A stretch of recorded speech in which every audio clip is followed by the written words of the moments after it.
اور آخری شک یہ ہے کہ جس ملک ہندوستان میں رہتے ہیں اس ملک کے ساتھ وفاداری کریں، اور ملک کے خلاف جو بھی تحریک اٹھے یا ملک کے خلاف کوئی بھی بندہ اٹھے آپ کو اس کا سپورٹ نہیں کرنا ہے، اس کا ساتھ نہیں دینا ہے، کیونکہ یہ ملک ہندوستان ہمارا ہے اور یہ ہندوستان کے ساتھ وفاداری کرنا یہ ہمارے بزرگوں کی تعلیمات ہے، کیونکہ اس ہندوستان میں کسی کی عمارت ہوگی، کسی کی دکان ہوگی، کسی کا مکان ہوگا، ہندوستان میں ہمارا غریب نواز ہے، ہندوستان میں ہمارا نظام الدین ہے، ہندوستان میں ہمارا صابر کلیر ہے، ہندوستان میں مخدوم سمنا ہے۔ جو ہندوستان سے بغاوت کرے گا وہ ملک سے بغاوت بعد میں ہوگی، پہلے غریب نواز کے ساتھ بغاوت ہوگی۔ اس لیے اپنے ملک کے ساتھ کبھی بغاوت کا تصور نہیں کرنا۔ کوئی تحریک اٹھے، کوئی فرد اٹھے، اگر وہ ہمارے ملک کے خلاف اٹھتا ہے ہم اس کو جوتے کی نوک پہ مار دیں اور ملک کے ساتھ ویسے ہی وفا کریں جیسے فضلیہ خیر آبادی نے کی تھی، ملک کے ساتھ ویسے ہی وفا کریں جیسے امیر خسرو نے کی تھی، ملک کے ساتھ ویسے ہی وفا کریں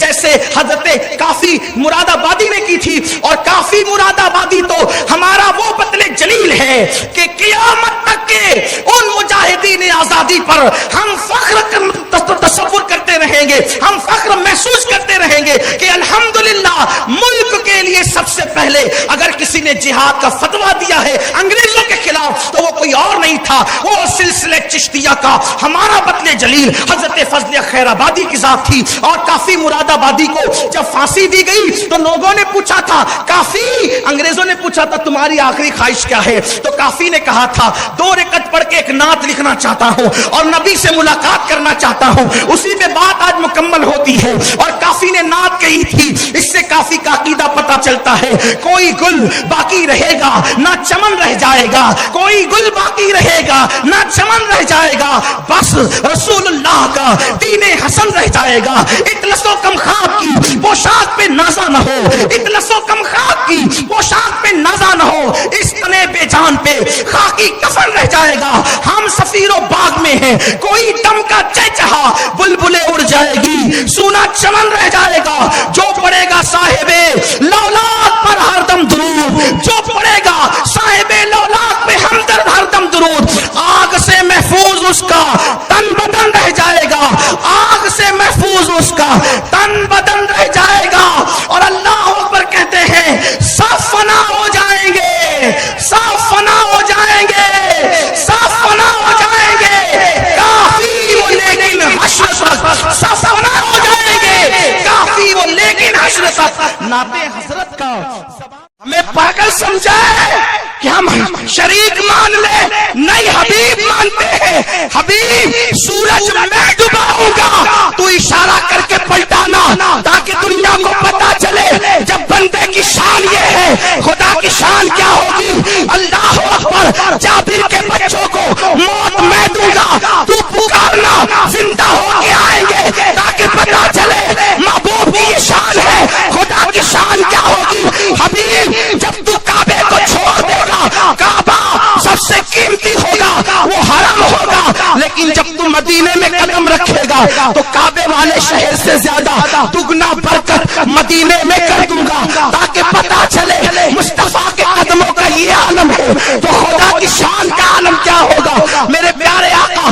علیہ السلام کے پیارے دیوانوں، ہم شریک نہیں مانتے، حبیب مانتے، اس لیے ہم کہتے شرک سے بچو، شرک سے بچو۔ لوگ کہتے ہیں حضور کے لیے کھڑے ہو گئے، شرک ہو گیا۔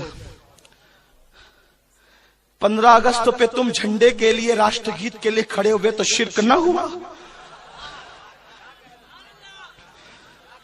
اسی لیے کہتے ہیں انگریزوں کی میز پر بنے ہوئے مسلک کو قبول کرنے میں بڑا نقصان ہے۔ انگریزوں کی میز پر بنے ہوئے مسلک کو قبول نہ کرو، ورنہ ہند میں وہابیت، دیوبندیت، قادیانیت، چکڑالیت، یہ سب کے سب 1857 کے بعد ہے، اپنا وجود نہیں بتا سکتے۔ ہاں ہند میں اگر آپ کو ملے گا تو مصطفیٰ جان رحمت کا غلام ملے گا۔ ہند غریب نواز آئے نا، غریب نواز آئے، داتا صاحب کی مزار پہ فاتحہ پڑھ کے چلا کر کے آئے، یوں بھی آ سکتے تھے۔ غوث پاک کے مزار پہ گئے تو آواز آئی، معین الدین ہند میں اللہ کا شعر رہتا ہے، وہ پورا اکھنڈ بھارت ہے نا، لاہور بھی ہند کا شاعر تھا پہلے، ابھی ظالموں نے جدا کر دیا. لوگوں کو جدائی سے بہت پیار ہے لیکن ہمیں جدائی سے نہیں. ہم تو خواجہ کا پورا ہندوستان مان. اکھنڈ بھارت, خواجہ ہند کے راجا ہے اور اکھنڈ بھارت کے راجا ہے, اور ان کو راجا میرے غوث نے بنایا ہے, مدینے والے مصطفیٰ نے بھیجا ہے. اور جب میرے آقا غریب نواز آئے تھے نا تو پرتھوی راج اکھنڈ بھارت کا سمراٹ تھا, اسے جو قتل کروایا اس کے بعد کوئی غیر مسلم ہند کا سمراٹ نہ بن سکا. کیوں؟ اس لیے کہ ایک ملک میں دو سمراٹ نہیں ہو سکتے. خواجہ کی آمد سے پہلے سمراٹ تھا, خواجہ کی آمد کے بعد کوئی سمراٹ آج تک نہیں بن سکا, کیونکہ ایک ملک میں دو سمراٹ نہیں ہو سکتے. جب نبی کا بنایا ہوا سمراٹ موجود ہے تو اوٹوں پہ بنائے ہوئے سمراٹ کی حیثیت کیا ہے؟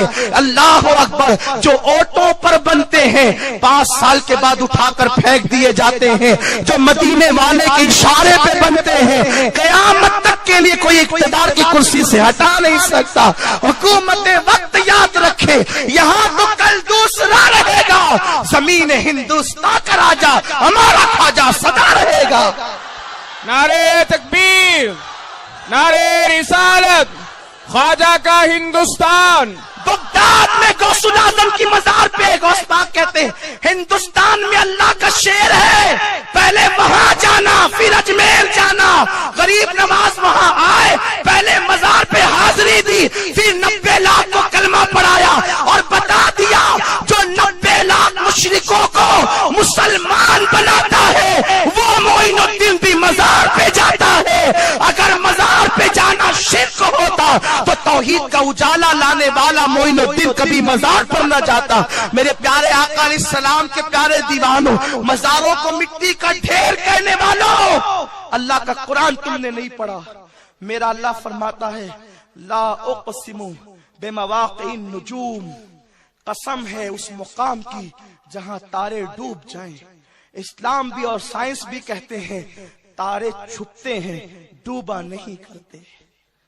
تارے چھپتے ہیں ڈوبا نہیں کرتے. شیخ محی الدین ابن عربی کہتے ہیں, امام سیوطی نقل کرتے ہیں کہ جب تارے ڈوبتے نہیں تو اللہ نے تارے ڈوبنے کی قسم کیوں یاد فرمائی؟ تو کہا تارے سے مراد یہاں اللہ کا ولی ہے اور ڈوبنے سے مراد ان کا مزار ہے. اللہ نے مزار اولیاء کی قسم قرآن میں یاد فرمائی. آپ غور کریں, جسے تم مٹی کا ڈھیر کہتے ہو خدا ان کی قسمیں یاد کرتا ہے. شرک سے بچو, شرک سے بچو, شرک سے محفوظ رہو.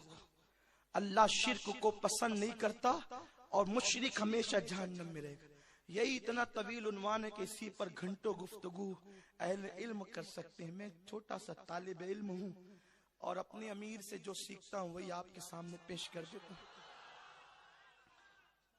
اپنی حیثیت بس اتنی ہی ہے کہ اپنے بڑوں سے سننا اور آپ تک پہنچا دینا, ورنہ نہ خطابت کے ڈھنگ آتے ہیں نہ تقریر کے ہنر آتے ہیں.